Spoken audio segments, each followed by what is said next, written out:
When you have stress, play chess.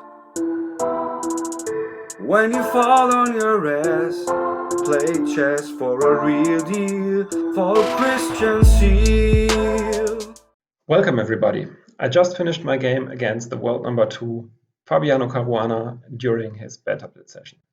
Of course, it was a great pleasure for me to play him, and especially so to do this with the black pieces and to get in my favorite opening, the Philidor Defense. So he played e4, to which I replied, as I said, with the Philidor Defense, d6, and in particular the Antoshin variation, which arises after e takes d4. White has the option to go either knight takes d4 or queen takes d4. Knight takes d4 is played more often, but queen takes d4 is equally venomous and equally a decent move. So I replied to queen takes d4 with knight f6, played knight c3. And here I lost quite a few seconds because I had to try to finish an atomic chess game, which I played on the Lichess server, at the same time while playing this game on the Chess24 server. But then I decided, okay, I will just leave that game alone and focus on the game against Fabiano, because this is, of course, a unique opportunity to play against him. So that said, I played bishop e7. He went for bishop f4. And I played the move knight to c6. I should say that bishop f4 is not the main line, so usually people go for bishop g5, but I don't think that bishop f4 is worse than bishop g5, so it's just a different line.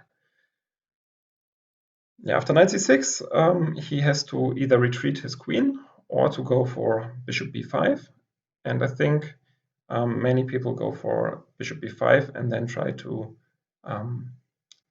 just take on c6 in the next move, if I permit that, and weaken my structure. So did Fabiano as well, and I played castles, takes. And now in this position, my structure is somewhat compromised with this double pawn here. But on the other hand, I have the half-open b file, so I can take control of this either via queen b8 or rook b8 later on. And at some points, I could also play the move c5, so I get some dynamic counterplay for this. The main idea for white, on the other hand, in this position is to go e5, and maybe to even exchange queens and to argue that my structure on the queen side is somewhat disrupted. Fabiano opted for the move long castles. Yeah, this is very concrete. I think it's equally fine to go short castles. But okay, long castles is definitely a principled move. And after bishop e6, he opted for the move rook he1. Well, here I could try to go for another typical maneuver in the Philidor, like knight to d7, but I thought this might be a little bit slow. So I think if I want to go for the knight d7 maneuver, probably I should do it one move earlier. Thus, here I use the plan which I mentioned before, which is just to go queen b8 and trying to put some pressure on his king. I think in this position, Fabiano should have gone for the move e5, and then the game becomes quite concrete, quite tactical as well. But probably white is still a little bit better. But the game is just a full and very complex chess game. So instead of doing that, he went for queen a4, attacking my pawn on c6. Because I think his plan was already here to go queen a4 followed by knight d4. I just played queen to b7, and now he played the move knight to d4, and I went bishop d7. I think in advance Fabiano was planning to go knight f5,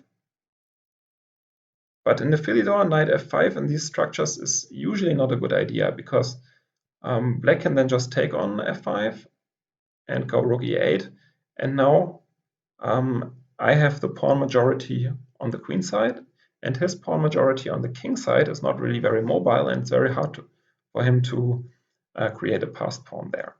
And therefore, I think this position is favorable for black. After bishop d7, I think Fabiano realized that this is indeed not what white should do, and instead went for the move queen b3, more strategic way of playing, and offering me to trade queens. So in this position, I could go for queen a6, queen c8, or queen b6, keeping the queens on the board and not improving his structure. But actually, during the game, as I said, I was already down on time a bit, so I thought it's probably a good idea to simplify the position a bit. And also, I don't really mind the structure after a takes b too much, because in my Philidor experience, black can go a5 later on and try to break the structure again. So that's what I did. I took on b3, a takes b, and now I went for another typical Philidor maneuver, the move knight to g4. And knight g4 just attacks the pawn on f2. If he goes f3, I think, which is the most normal move and maybe also the best move in the position, I will just retreat to e5.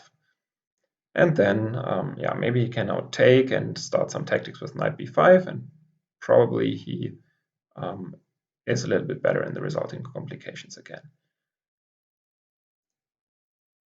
But instead, after knight g4, he decided in favor of the move bishop to g3. But this now allows me to get a quite solid position with the move rook fe8, h3, and now I go back with the knight. At first glance, it appears that he has won a lot of space right now with the move f4. But after knight g6, we get a position of the knight which occurs quite frequently in the Philidor, and for instance in some lines with g3 this also occurs. And in my experience, the position of the knight on g6 is better than it looks, and especially here where the white bishop on g3 is not really doing that much and is tied to the defense of the f4 pawn, I think my position is definitely okay right now. Fabiano went for knight f3. This might prepare, for instance, e5 or f5, and also maybe protects against some bishop h4 or knight h4, but I don't think this was a threat yet. Yet it also releases some of the tension on c6, and it allows me to play the move f5. Took some time to play that move because I wanted to make sure that I'm not missing something easy here. Yeah, I played f5, but he doesn't really have anything very concrete right now, and if he opens up the position with e takes f, then my pair of bishops might get to be a problem for him in the middle run, and therefore he didn't want to do that. So he kept the position closed with the move e5. And probably now I made a mistake by playing d5. Should keep the tension here, I think. Yet I was playing d5 with the clear plan of going knight f8, knight e6. But probably here he should have gone for e6, bishop c8, and now the white space advantage is probably playing in his favor. So maybe he can now go knight d4, attack different pawns, and so maybe I'll eventually recapture the pawn on e6, but I think the position is definitely favorable for white. So I think d5 was a mistake, but his move, which he played now knight e2 in reaction to that, was also a mistake. I think he was, he wanted to move his bishop from g3, which is obviously not doing anything at the moment other than defending this pawn on f4. So in that sense, knight e2 makes some sense to remove his bishop. But now my position is really easy to play because I get knight e6, and I will also start some attack against his queen side. He now did the move I just talked about, bishop f2, because now, of course, I don't attack the f4 pawn anymore, but now I started to launch an attack on the queen side with a5. Well, if I get a4 in, this is pretty unpleasant, so he played knight c3, the logical move to prevent a4. And here I played the move bishop b4, again a very typical move in the Philidor, and I didn't see the need to play knight e6 as of now, and I thought facing bishop b4 might give him a little bit more to think about. He still went for the move g3, and I eventually played knight e6. I think while this position might objectively still be around equal, I have the feeling it's much easier to play for black, and also I knew from my experience in the Philidor more or less what I should do and where the pieces belong here. So he played rook e2 to step out of the pin, and I just went rook eb8.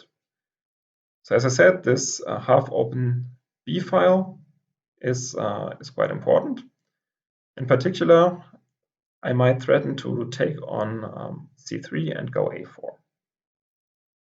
Therefore, Fabiano now played the move knight a4. I still think that he probably should have let me take on c3, because after knight a4, now all my pieces get very active. So after knight a4, I played bishop e8, very strong move.